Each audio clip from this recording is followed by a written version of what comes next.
Well, as we continue to stay home, it's testing everybody's endurance, isn't it? We are tired. We are ready for this to be over. And so today I just want to share something that I hope can give us energy as we endure. And so John chapter 13 is where we'll be today. We've actually looked at this passage before together, but I want to look at this passage from the perspective of how it can give us energy for endurance. And so what we'll do is just walk through it together and then have two takeaways from it that I hope can give us energy for endurance. So John chapter 13, the first three verses give us kind of the background or the context or the setting for this story. And so let's read the first three verses and then we'll talk about them. Before the Passover festival, Jesus knew that his hour had come to depart from this world to the Father. Having loved his own who were in the world, he loved them to the end. Now when it was time for supper, the devil had already put it into the heart of Judas, Simon Iscariot's son, to betray him. Jesus knew that the Father had given everything into his hands, that he had come from God, and that he was going back to God. So these first three verses give us the setting for this event that's about to take place. And it says that it's before the Passover festival, and Jesus knew that his hour had come. And his hour in the Gospel of John refers to his death on the cross. And so Jesus knows that he's about to be arrested, he's about to be beaten, he's about to be crucified. He knows that that's about to take place, and it says that he knows that he's about to depart from this world to the Father. Later it says he knew that he had come from God and that he was going back to God. And this is an important little three verses here because it tells us that Jesus is aware of God's plan to save the world. He's not a victim of his Father in heaven who has schemed to send his Son to the earth and kill him on the cross or something. But instead, Jesus is a volunteer for his Father's plan. John 3:16, it's the most famous verse probably in the Bible. You've got this one memorized probably. It says that God so loved the world that he gave his only Son so that whoever would believe in him would not perish but have eternal life. And Jesus was aware of that plan. He knows that his Father loves the world and wants to save the world, and so he has come for this hour. He has come for this hour of salvation. He has come for this hour to go to the cross and save the world. And so he knows that that hour has come and that his time on earth is about to be finished and that he's about to go back to his Father. He knows all that, it tells us. And here's what else he knows. It says in verse 3 that he knew that the Father had given everything into his hands. In other words, Jesus is in charge of everything. Jesus is the most powerful person in the world in this moment, and he knows that. So think about this, okay? Jesus knows that he's about to get arrested the very next day. He knows that he's going to be beaten and have this trial, this kind of fake trial, and that he's going to be ordered to be sentenced to be crucified. He knows all that stuff's going to happen. And he knows he's about to suffer the judgment of God in place of humanity. He knows that that's about to happen. He knows he's about to suffer. And he knows that he's in charge of everything. What would you expect him to do next? What would you do next? What would be your next move? If you knew that tomorrow's going to be a really long day. I'm tired, I'm stressed, I've got a lot going on. Tomorrow is not going to be fun. It's going to be really, really hard. And I'm the most important person in the room. I'm the most important person in the house right now. What would your move be? What would you expect for Jesus to do next if he knew that he's going to suffer greatly the next day and he's in charge of everything? What would you expect him to do? Here's what he does. He loves them to the end. In verse 1 it says, having loved his own who were in the world. He loved them to the end. That is, he loved them until the last chance. He loved them until he completed the work that he had come to accomplish. He loved them to the end. And here's what his love looked like. Verse 4. So he got up from supper. He laid aside his outer clothing. He took a towel and tied it around himself. Next, he poured water into a basin and began to wash his disciples' feet and to dry them with the towel tied around him. John gives us these 7 verbs to describe what Jesus did. He got up, he laid aside his outer clothing, he took a towel, he tied it around himself, he poured water into a basin, he washed his disciples' feet and dried them with a towel. And the reason I think that John uses these 7 verbs to describe what Jesus did is because he's showing that Jesus is loving them to the end. 7 is a number of completion, and John is trying to show us that Jesus is loving until the job is done. He's loving them until his purpose is accomplished. He's loving them until the mission is done. And so he begins to wash their feet. Now, while this is going on, the disciples are kind of looking around at each other like, this is kind of weird. Like, why is he doing this? And so Peter tries to stop him. Here's what happens in verse 6. He came to Simon Peter, who asked him, Lord, are you going to wash my feet? And Jesus answered him, what I'm doing you don't realize now, but afterward you will understand, which I think is referring to after Jesus dies on the cross and is resurrected. Verse 8. You will never wash my feet, Peter said. Jesus replied, if I don't wash you, you have no part with me.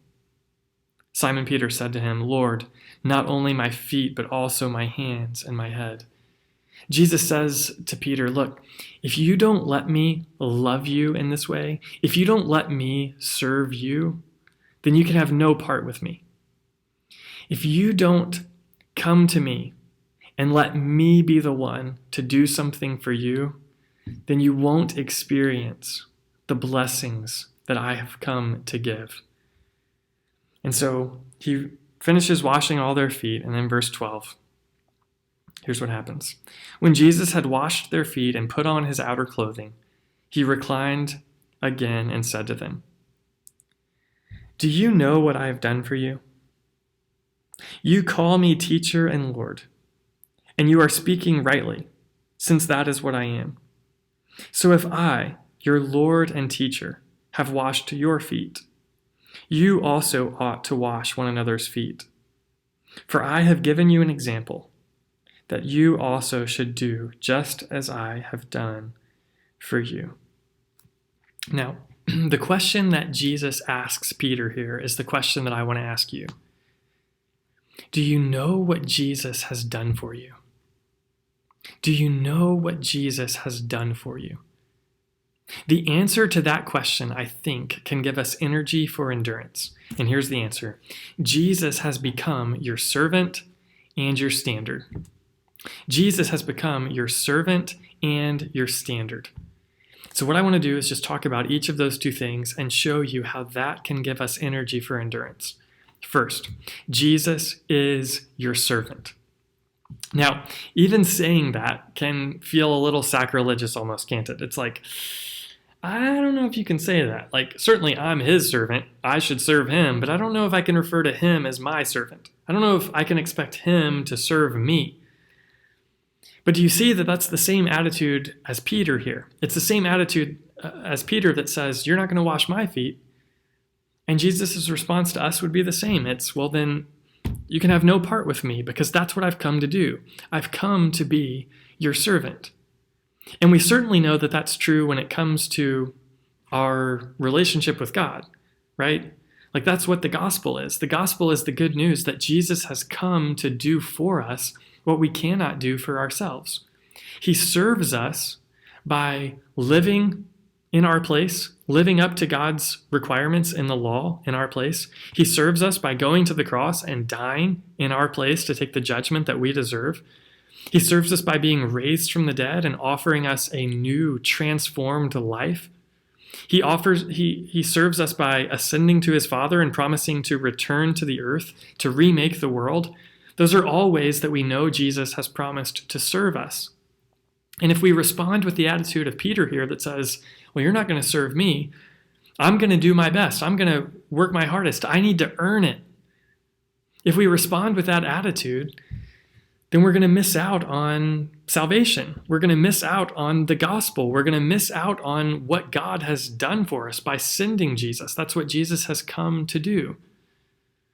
And we recognize that when it comes to being saved or when it comes to our salvation. But many times we forget that when it comes to our normal life. That Jesus has come to be our servant. Even now, he stands in heaven, in our place, interceding for us, serving us. And he sent us his Spirit to be with us, to serve us.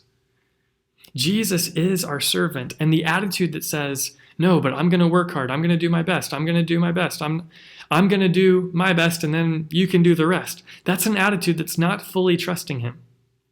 Does that mean that we don't have work to do? No, we'll talk about that in just a second.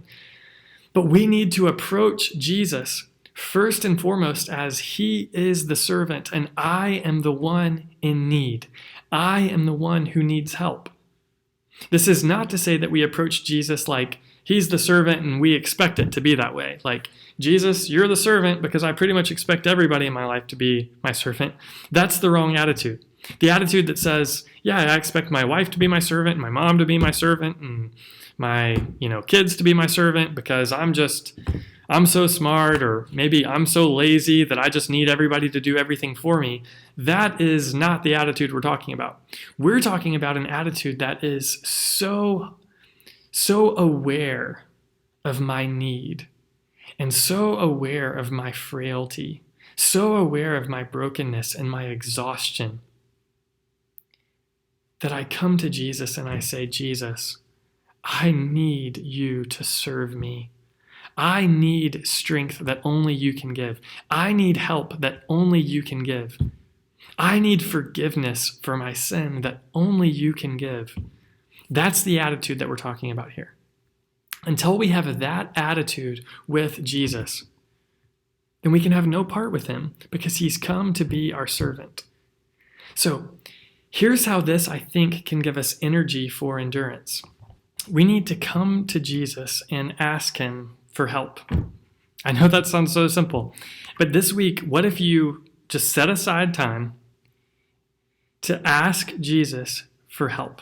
See, on the surface, as soon as you start talking about prayer, it's like, that's just something that I've got to do. That feels like a waste of time. It feels like I'm just sitting there talking to myself. It feels like I'm just in there crossing off a list or whatever. But do you see how that attitude about prayer is still an attitude that says, prayer doesn't really do anything. Jesus isn't actually going to do anything for me. I'm the one who's basically responsible for doing everything. I'm the one who is going to have to get to work and make things happen. And so prayer is just a waste of time. Do you see how that attitude is still the attitude that says, Jesus, I'm not going to let you wash my feet? But if we believe that Jesus really is our servant, then what if we just made time this week to ask him for help? Philippians chapter 4, verse 6 through 7 says, don't be anxious about anything, but in everything, by prayer and petition with thanksgiving, let your requests be made known to God. So there's a little simple formula that Paul gives us. When it comes to coming to Jesus, we thank him for stuff and we ask him for what we need. We thank him for stuff and we ask him for what we need. What if you just made time to do that this week? To reflect, every time you sit down with Jesus, you're going to reflect on, Jesus, here's some things that you've done for me. Here's some ways that you've served me. And now here's what I need for you to do. This is what I need for you to do for me. Typically, what happens when we sit and we're like, do you have any prayer requests? Typically, we either say no because we don't actually feel like God's going to do anything. And so we're just like, I've got a lot of stuff going on, but I don't really have any requests or whatever. Or we just say what we're stressed about. So like, hey, do you have any prayer requests? Well, I'm really stressed about whatever. And that's not a request. That's just a statement of fact that, I've got this thing going on, or I'm stressed about this. Instead, what if you began to actually ask Jesus to do some things for you? What if you began to actually come and say, Jesus, I need you to serve me in this way? What if you began to do that this week? And another way that Jesus might serve you is not only through prayer, but is through you being willing to be honest with people in your life. When people in the church text you and they say, hey, is there anything that you need? And you feel like maybe you just need to say, no, there's nothing that we need. We've got everything that we need. And you feel like, I don't want to inconvenience them, or I don't want to be a burden, or my problems aren't that big compared to other people's problems. That's an attitude that's like Peter, that's saying, hey, I don't need you to serve me. An attitude that's humble and that's willing to accept the service of others is an attitude that's willing to say, actually, here's what's going on and here's how you could help. Could you just make me a meal this week? Could you just take my kids for an hour this week? Maybe that's hard because you don't know who you can trust with the virus or whatever. It's not funny. I'm sorry to laugh at that. But maybe that's a difficult thing. I don't know what the answer is for that question. I don't know what you actually need. But the attitude that sees Jesus as a servant is the attitude that says, I'm willing to come to him and ask him for things and believe that he'll do it. And it's the attitude that says, I'm going to trust his people with my burdens as well. I'm going to be honest with his people and I'm going to ask for help. So, do you know what Jesus has done for you?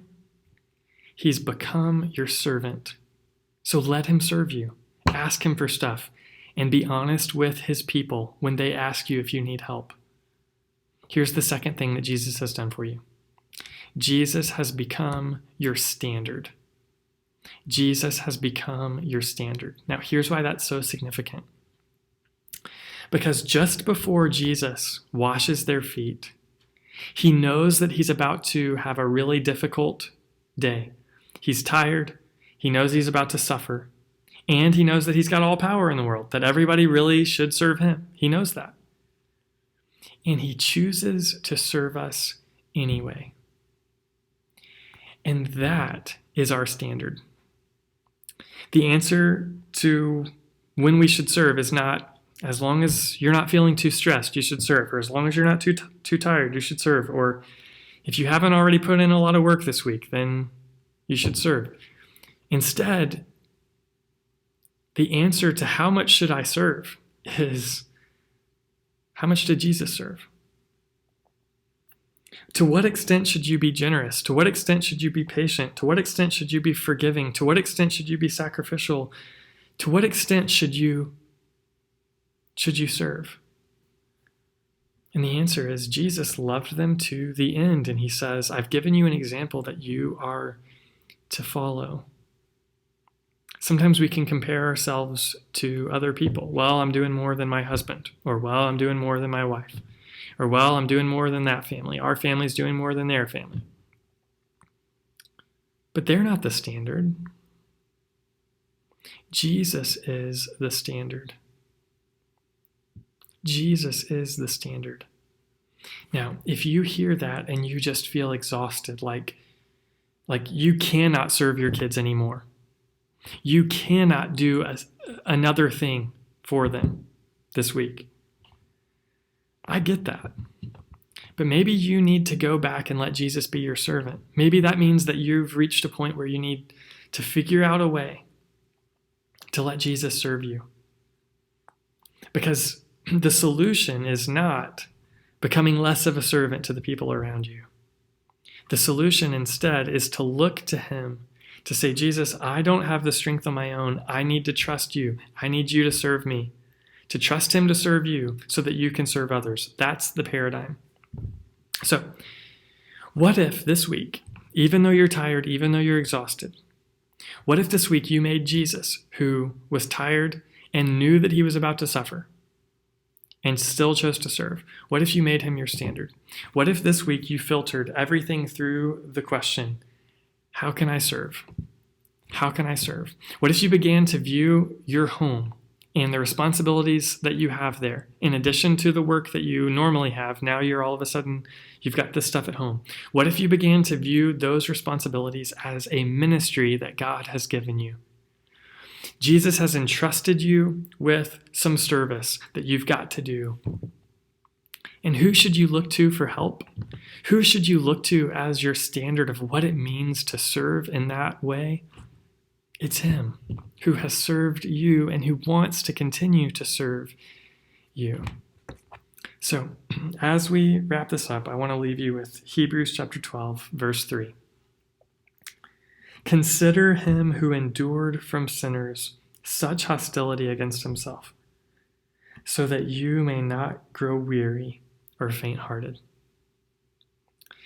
As we continue to walk through this really weird circumstance, and as you are at your wit's end and as you are exhausted, would you remember that Jesus has become your servant? He came to the earth to serve you, and he still is in heaven now, serving you. Would you remember that? And would you also remember that the responsibilities that you have, the people that you're responsible for, the things that you're doing at your home, they are a way of serving just like Jesus? Would you remember that? And would that give you energy for endurance?